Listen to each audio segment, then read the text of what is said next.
Winning cures everything. Now for your hosts, Gary and Chris.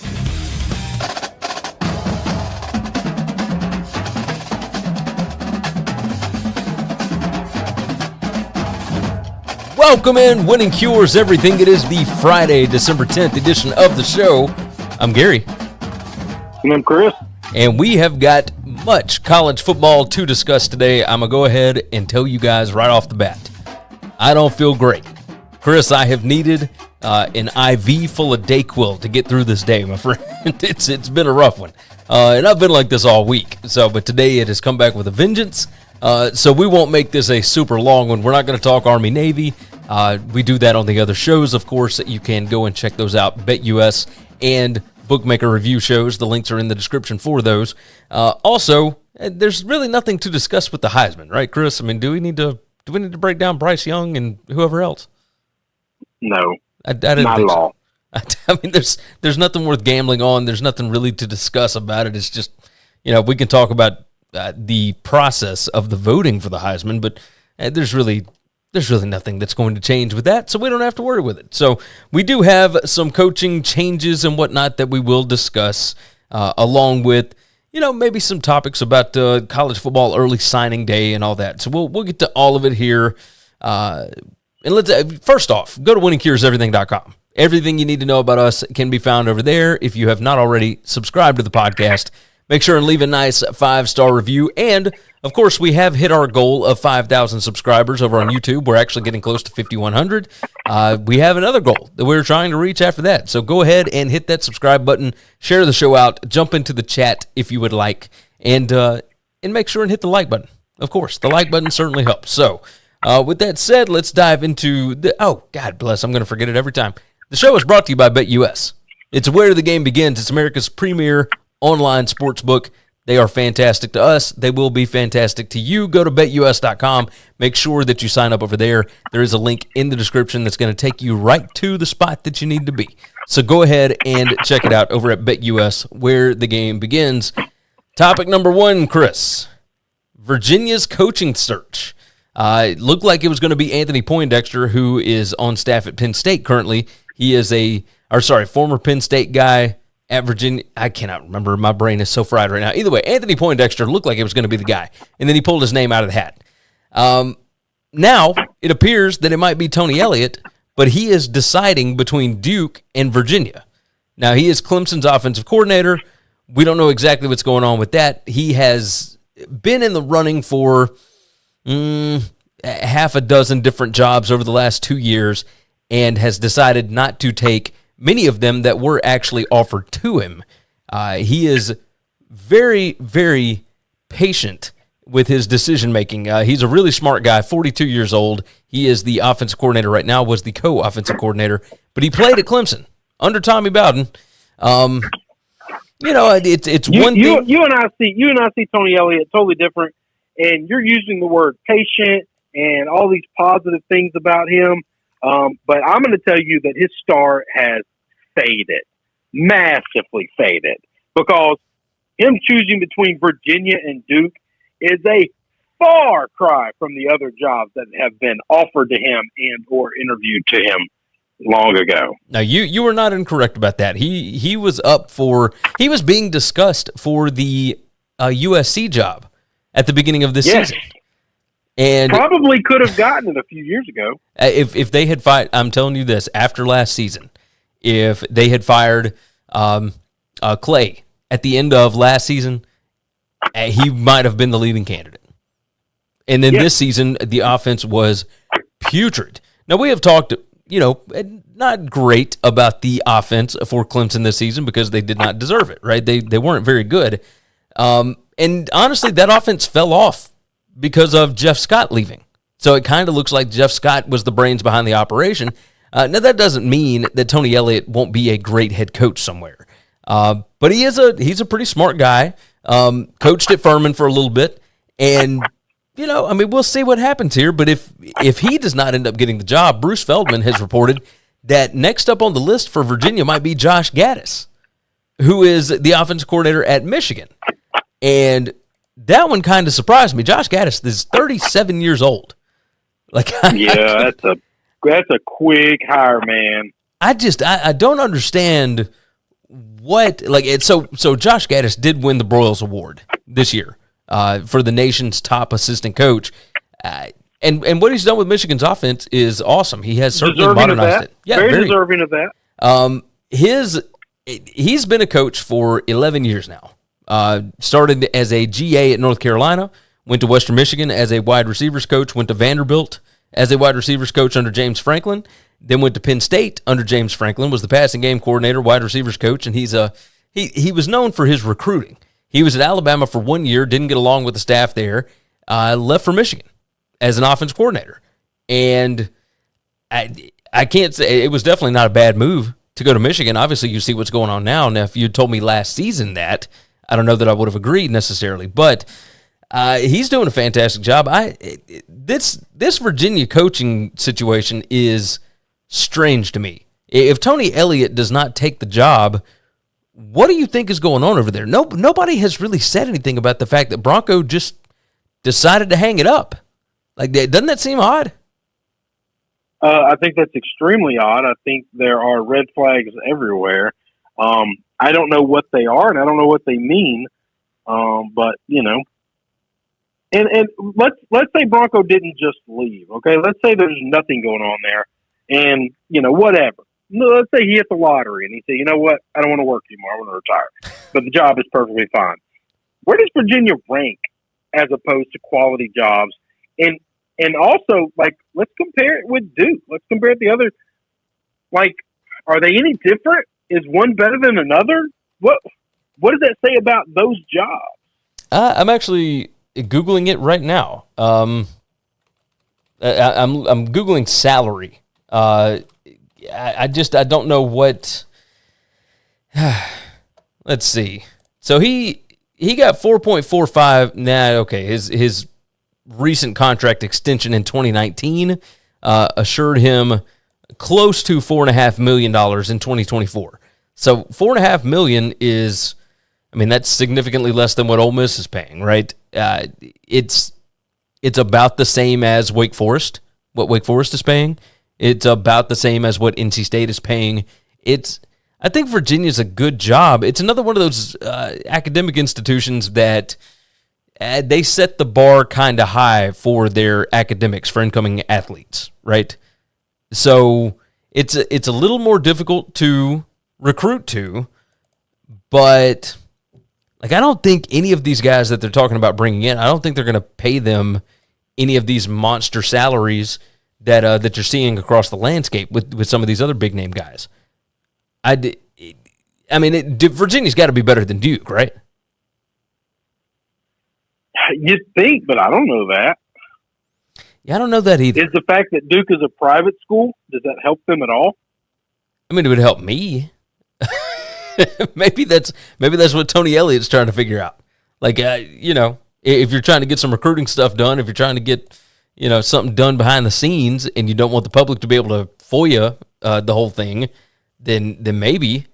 But it just seems odd that this is even happening at Virginia. I thought they had hit it with Bronco. Like, he's such a well-respected coach, a guy that's really kind of proven it, and he can kind of win anywhere. I don't know that we know that about any of these unproven guys, and it's not that I expected them to go out and get another sitting head coach. But at Virginia, I thought maybe you take a shot at like a Jamie Chadwell or something like that, but maybe Jamie Chadwell doesn't really fit the narrative there at Virginia. So it's a little strange to me. I have no idea what's actually going to end up happening on this. You want to take a stab at it? You want to take a guess? Oh, I got no clue. No, I don't have a clue. Well, Neither this do or I. Duke. So Yeah, those two are just completely wide open. I got no idea. Let's talk about something that we do know. I'll say this purposely. I just don't think they're very good jobs. Like, there are G5 jobs, which I hate that phrase. There are G5 jobs out there that I think are substantially better than these two jobs. Yeah, I could totally see that. Let's talk about something that we actually do know right now, and that would be The new defensive coordinator at Ohio State University will be Jim Knowles, who was the defensive coordinator at Oklahoma State. He was the defensive coordinator before that at Duke. And, brother, when's the last time you really saw Jim Knowles? Did you see him on any of the broadcasts lately? No. So Hey, we closed at 3, man. What you got? I don't know that we have anything for you guys right now. I'm sure Christy probably called. They close at 3 and they're out of here, man. I'm sorry. I get here 8. Sorry, bud. The bales of trying to run a business. Yes. And do this show. You gotta love it. At the same time. Normally when people leave, they lock the door behind them and they turn the lights off so no one walks in the door. That tends to happen. Yeah. And when that does not happen, of course, you've got people that are just walking in trying to... Some rando dude that has done business with us for, I don't know, a couple of years and should know better. Well, there you go. All right. Well, so back to this topic. Jim Knowles, Oklahoma State defensive coordinator, Duke defensive coordinator. He's been doing this for quite some time. He was a head coach at one point, 2004 to 2009, was 26-34 as the head coach at Cornell University. But he has refined the defensive side of the game. He is unbelievable as a defensive coordinator, and it kind of hurt my feelings that he would leave to take the defensive coordinator spot at Ohio State, because I know that he's going to absolutely kill it there, so long as they don't cut his legs out from under him. But you look at what he has done. He was at Ole Miss in 2003. He was at Cornell 2004 through 2009 as a head coach. Then he was at Duke from 2010 all the way until 2017. And what he did there was made them an incredibly aggressive and yet very fundamentally sound defense. And he did the exact same thing at Oklahoma State. Oklahoma State getting to the Big 12 title game this year was based purely on the fact that Jim Knowles is one hell of a defensive coordinator. Now, of course, he's going to Ohio State. My question for you is this. He was already making a huge chunk of change at Oklahoma State. I don't imagine that Ohio State was going to pay him a ton more. If you are 56 years old, is this more a shot at, hey, if I go to Ohio State and our defense is really good, I can parlay that into getting a bigger head coaching job. I can go back, get a head coaching job, and close out my career that way. Like, I can really hit the jackpot one last time. You feel like maybe that's what this is about? Well, I bet it is going to be more money, though. I mean, he was already making... it's going to be more money? From what I understand, he was already making over $2 million at Oklahoma State. And for a coordinator, that's pretty crazy. Okay. You don't think it's going to be for more money? I mean, yes, it'll be for more money. I don't imagine it's for a whole lot. It's not life-changing money, right? Like, well, all right. I mean, it's easy for somebody else to spend somebody else's money, but okay. All right. I mean, if it's for 2.5, all right, now it's 25% raise. If you got a 25% raise annual salary, it'd change your life. Hey, you know what? I was so incorrect on this. I had somebody tell me wrong information, and I apologize. Knowles is making $800,000. I think they got him confused with the Texas defensive coordinator, Pete Kwiatkowski, who is making $1.7 million. So yes, Ohio State is probably going to pay him over $2 million, and that would be life-changing money. That changes the whole game. You're right. I couldn't imagine making that move for less money or for equal money. That doesn't make any sense. That wouldn't make any sense, and that didn't seem right. So I assumed he's got to be making more. It has to be that, right? It's got to be. So towards the end of the season, he grew a beard out. He just looks significantly older. I was shocked when I realized that he was only 56 years old, because I thought he was well into his 60s. He's got like this really white, gray Santa Claus beard going on, but he looks rugged. He looks kind of rough, and he looks like a defensive coordinator. Like, he looks like somebody that is going to fit in well at Ohio State. So I do like this move for Ohio State. I do think that this tells us that Ryan Day is not headed to the NFL anytime soon, because this is an incredibly smart hire for him and the Buckeyes. You kind of agree with that? I do agree with that. And so this terrifies me, because a move like this can make Ohio State dominant for a very, very long time once they get all their ducks in a row, right? There's always been something missing, not just with Ohio State, but with a bunch of these bigger schools. But Ohio State can certainly take over the mantle that Alabama has had for the last however many years with a move like this. I mean, this is massive, massive, massive move. So long as they actually let him run that side of the ball, right? I think that's the biggest thing that a lot of people miss is sometimes when they bring in guys like this, they feel like the organization is too big and they get to control the way that certain coaches coach. And so long as they don't do that, like, he is going to be perfectly fine on that side of the ball. I can't imagine Ryan Day would do that, though, right? I wouldn't think so, but also he's only been a head coach for 3 years now, and who knows, right?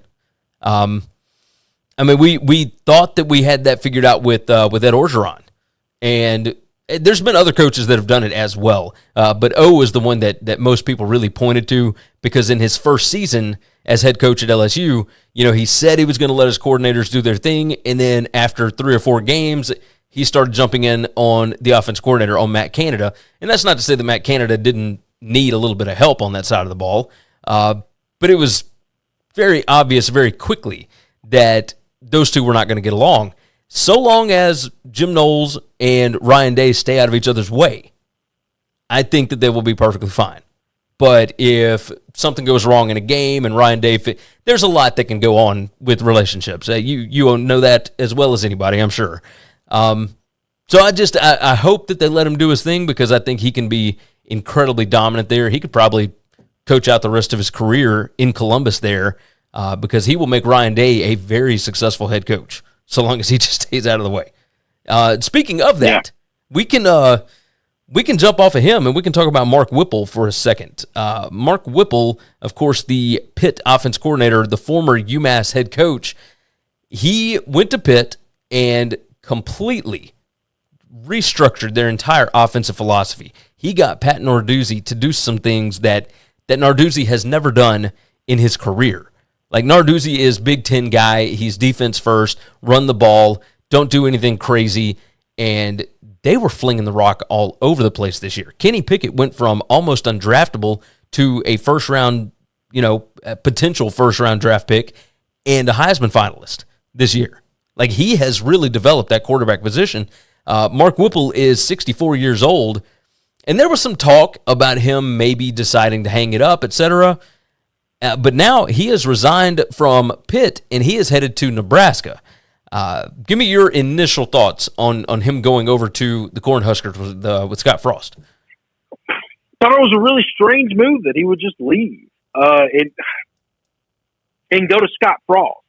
That's the big part. He's leaving a stable coach who's going nowhere at all. And he's leaving to go coach for a guy that's probably coaching for his job this coming year. We all assume and agree with that. And that doesn't make sense to me, because if Scott gets fired, everybody's getting fired with him. So you're going to be looking for another job next year. Let me tell you this. I think that Whipple is just about done with the game, right? I think he's just about done, and Nebraska is going to pay him significantly more than Pitt. So this is just a payday. This is a retirement check here. If Scott gets fired, I'm going to get bought out. So they're probably going to sign him to a 3-year deal, and he can get, and probably $1.5 million a year, something crazy like that, because I think he was making $700,000-800,000 a year at Pitt.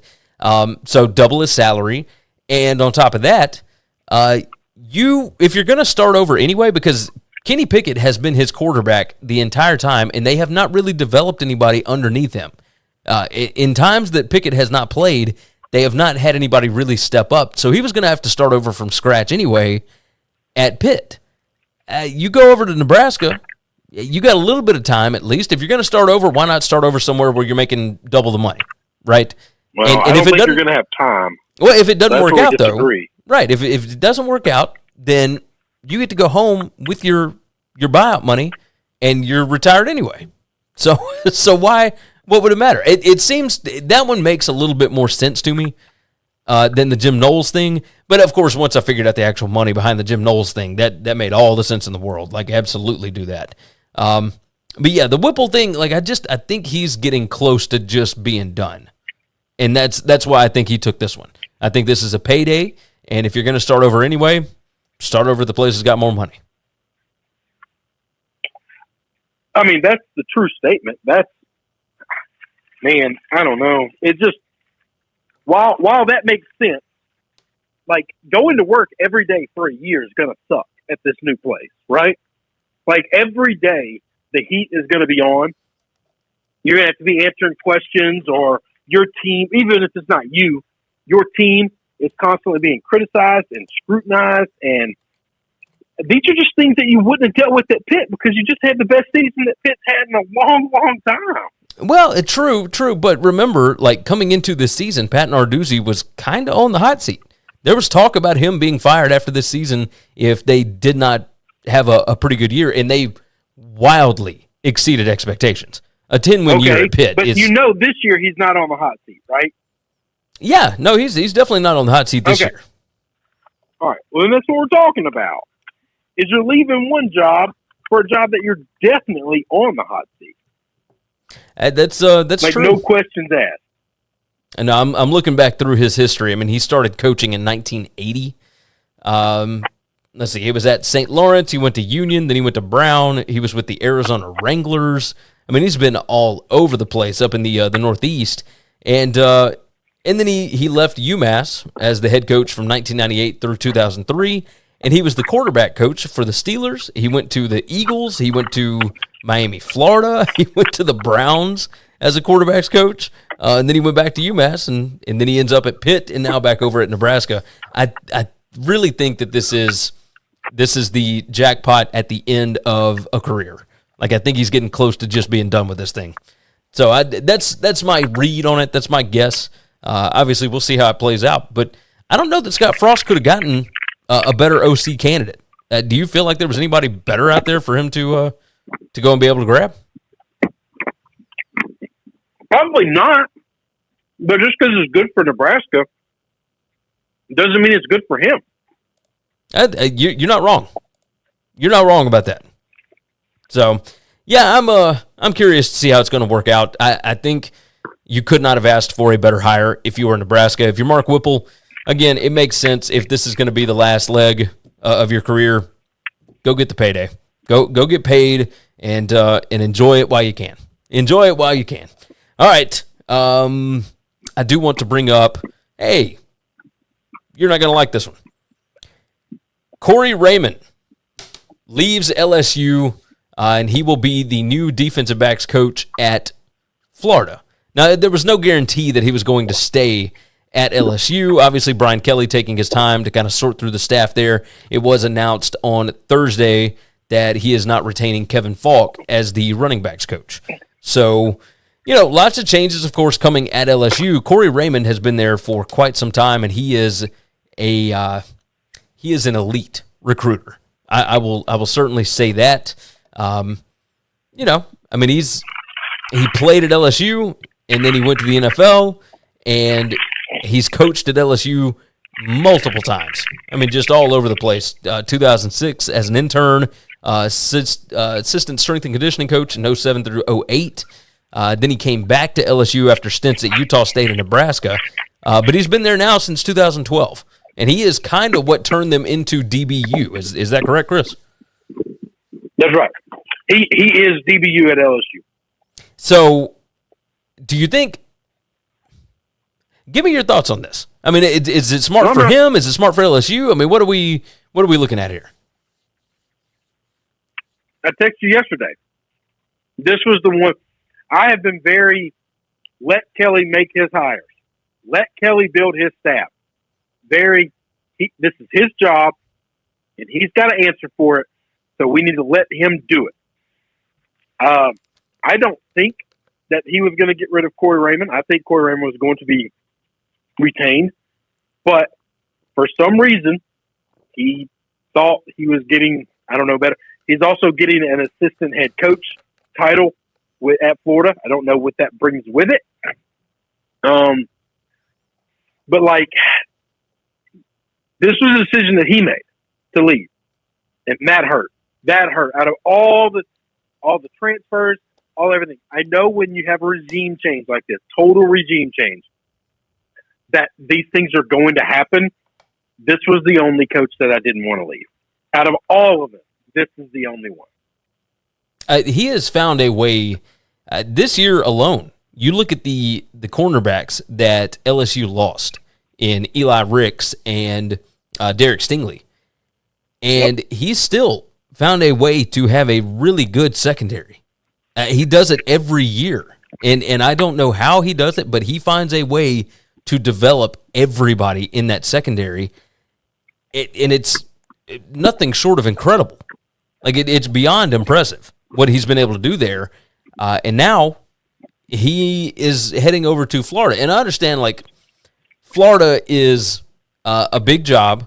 It's a good job, but it is a rival of LSU, and the fact that he played at LSU, that's what's up. Yeah, it's really strange. Like, you can't tell me that there were not other offers on the table somewhere for Corey Raymond. Like, that's insane. Like, if he goes to Tennessee or Kentucky or South Carolina, I don't care. But now you got to play him every year. One school in the West, in the East, that we got to play every year. And it's a team that y'all really don't get along with very well. No, we do not. So the bad thing is he is super entrenched in Louisiana. And if Brian Kelly doesn't find a way to, and obviously he's got Frank Harris now. I talked big about him on the Wednesday show, but Corey Raymond can find a way to get back into Louisiana and get some of those guys to head over to Florida. Like, I really think he'll be able to do that, at least with a few here and there, right? Well, but everybody for the last decade has been coming into Louisiana, getting a few here and there. Oh, yeah. Well, I mean, think about this. I mean, Billy Napier, of course, has been in Louisiana for a while. He knows all about those high schools down there. And then you bring in Corey Raymond. Like, you got Louisiana East over there in Florida right now. It's going to be interesting. It's going to be interesting. So that one kind of surprised me just because of where he went, right? Like, that's the biggest thing is it surprised me that he chose to leave. Brian Kelly did not say he was not retaining him. Nothing. He was evaluating the staff. He was figuring some things out. He's been very slow to make his staff hires. I appreciate that. Very methodical in what he's doing. I appreciate all of that. Hasn't made a coordinator hire for either one. I understand taking your time and doing your due diligence. And I don't know if Corey just felt I should have been the first guy to get a job or guarantee my job or what. Like, I don't know what it was. Maybe somebody got let go that he was really close to. And because Falk was another lifer and Tommy Moffitt, who was a strength and conditioning coach, that guy's been there since Nick Saban.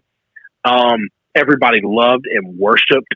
And it's just one of those things where maybe when those guys let go, Corey was like, screw it, I'm going to do my own thing. Yeah.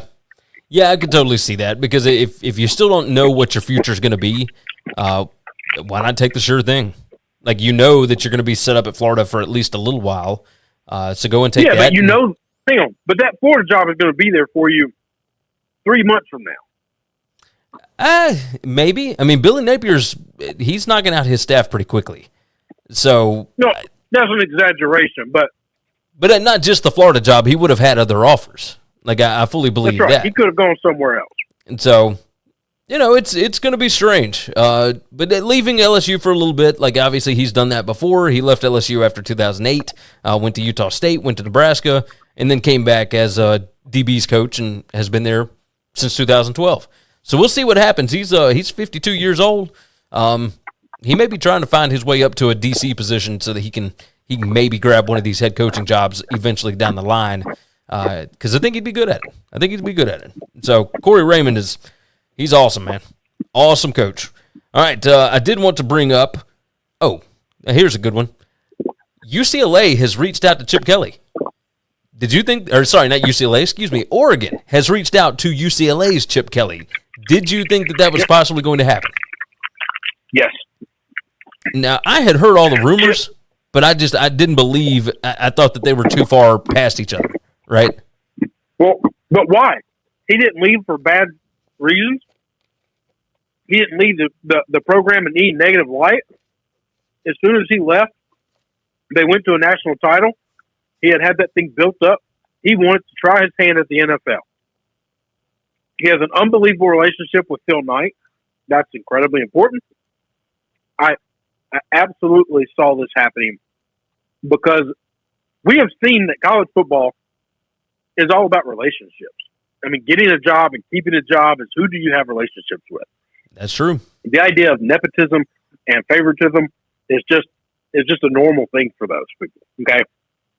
Yeah, we've seen this all over the place. I thought that Oregon would be looking for something different because obviously you see, and what he did at UCLA this year was certainly impressive.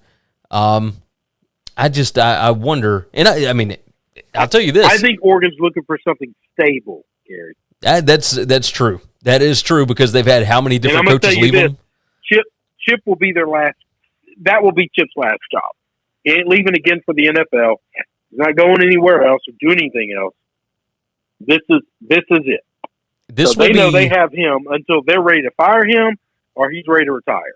This will be Chip Kelly's most talented team if he ends up getting the job, right? This could just be a pleasantry. It could be what they could be feeling it out because they've also talked to Kalani Sitake over at BYU. This is one of those situations where he'll be walking into the most talented roster that he has ever had on a college campus. Yeah, Mario Cristobal left that place absolutely loaded. He wasn't able to get him over the hump this season, but he did win 2 straight Pac-12 titles, and he was 1 Arizona State loss away from making the playoff 2 years ago. So, I think this could be interesting. Like, you give Chip Kelly really good football players, and I think he could still be successful, right? Oh, yeah. No, there's no doubt. If Chip gets, I'm going to tell you this, their top two guys are two guys that I think whoever takes that job is going to make that job, I think, better than Mario had it. Because I think they're better football coaches than Mario is. I think Mario is a recruiter who surrounds himself with good coordinators.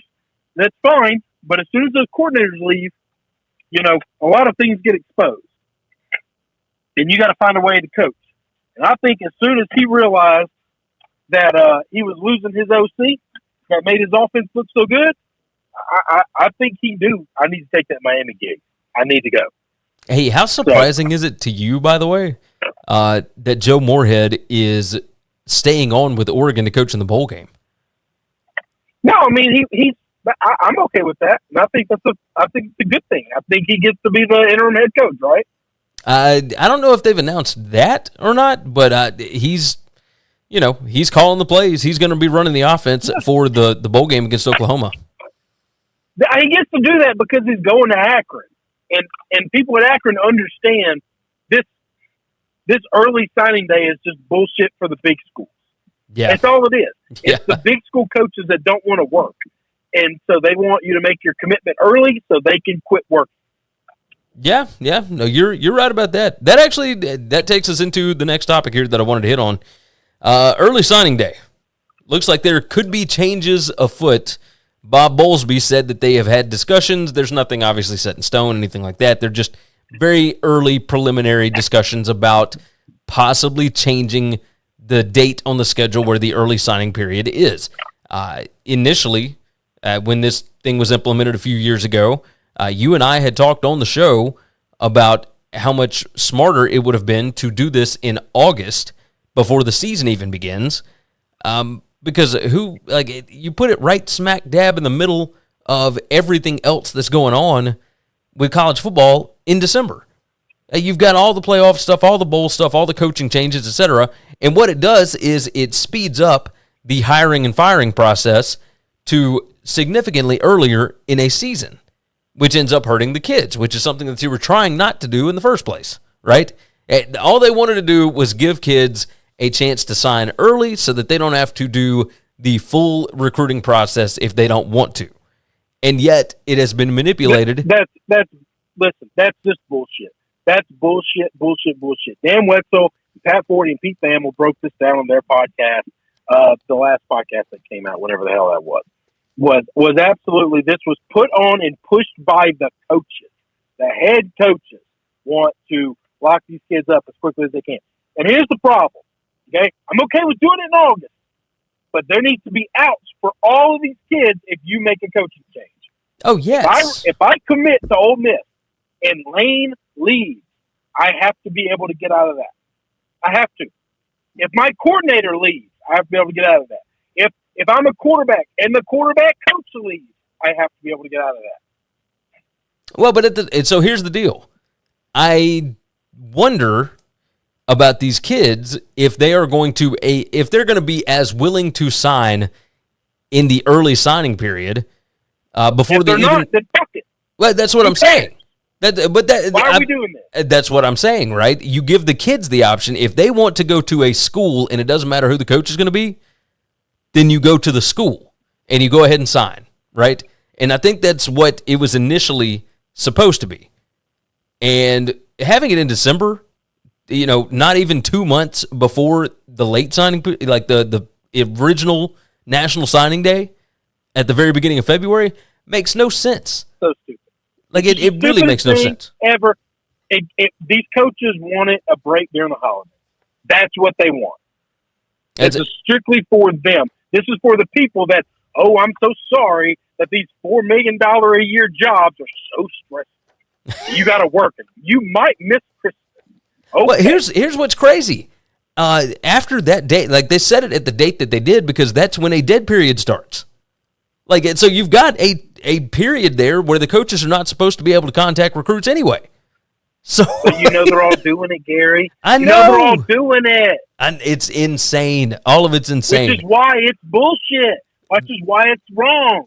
Which is why it was stupid to begin with. We have to stop cowering down to these guys. They make a lot of money. Yes. They don't need a lot of power to go with that money.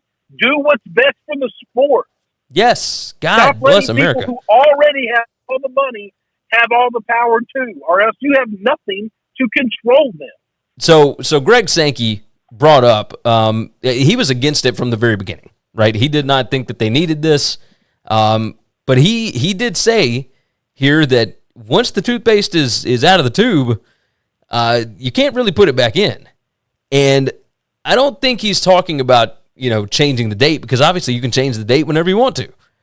I think he's talking about the idea that this has led to earlier and earlier firings in the middle of a season.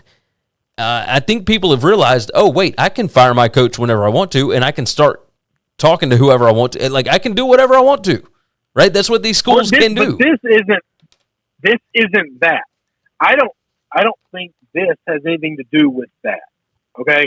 I think teams want their head coach as soon as they can have it, all right? And as soon as you know your guy's not the guy, I think you want him fired, all right? I think these are normal things that any people in the order of operations would be doing. And the reason that you're comfortable firing a coach in the middle of the season or firing a coach much quicker than you normally would or getting your new guy in play is the amount of money you're dealing with. If you're an employer and you're paying people substantially less money, you're more apt to let them finish the job that they're doing. But if you're paying them obscene amounts of money, if I paid you $100 to build a fence, and then I paid you $5,000 to build that same fence next door, there's an expectation that you're going to do a better job. Okay? Yeah. Even if the capability is going to stay the same. Yeah. These boosters used to write $1,000 checks and $100,000 checks. And now they're writing several $1 million checks. Okay? And they want more for their money. That's why you're getting it. It got nothing to do with signing day. That's why they want your ass fired at week 4. Okay? Yeah. That's why. Yeah. Now, you might have a valid point there. And I know they have to pay you the whole thing. That's fine. The humiliation of you losing your job in the middle of the season is enough for them because they have money. You know what they want? They want their power back. They want their pound of flesh. Yeah. And then when they're hiring the new guy, they don't want that new guy to wait around 2 to 3 months or whatever and sign in January when the season's over with. Oh, no. Our season ended the second week of December. The first week of December. By God, that next Sunday, I want you announced. I want you wearing my team's hat and tie, and I want you on a podium talking about how much you love my team. It's not about signing day coming up in the next 2 weeks. It's all about, I'm paying a lot of money for you, damn it. I want you to do what I want you to do. That's the way all of these people operate. It's pretty wild. It is certainly wild. I don't know how to fix that. Power over? They don't own that. I don't care about fixing that. Why do we need to? Hang on. Why is that considered broken? Firing Ed Orgeron after 4 weeks or 5 weeks was broken? Is that wrong? No, I don't think it's wrong. Who got hurt in that? No, nobody got hurt, but he got to at least finish out the season, and you know. Okay, fuck that. All right, Southern Miss's coach last year in the middle of a pandemic got fired after week 1. Well, Uno. Okay? Who got hurt in that? He's a grown-ass man. He signed a contract. The people that signed it agreed to it, and they got to pay him his whole money, but they want him to go away. They have a right to tell you, go the fuck away. Hey, you're not wrong. So why is that wrong? So why do we need to fix that? Fix. We use the word fix. Why do we need to change that? We don't need to change that. Okay. I don't begrudge these people for the amount of money that they make. I don't think there's anything wrong with that. I'm a capitalist. I believe that if somebody's willing to pay you that, let them pay you that. I've made it abundantly clear to you because you freaked out about the amount of money that LSU was throwing out there. And I said, I don't care at all. You know why? Because ain't a nickel of it going to be mine. It's not your money. Yeah, no, you're right. I'm not giving them one red cent. I would literally have to hit, like, disgusting lottery, like $400 million dropped in my lap. And then if they needed some money, I'd be willing to find a way to get it to the kids. I ain't giving any of it to the coaches. I'm just not. I just don't believe in that. I'm not paying that. That's me. It's my personal choice to do it with my money.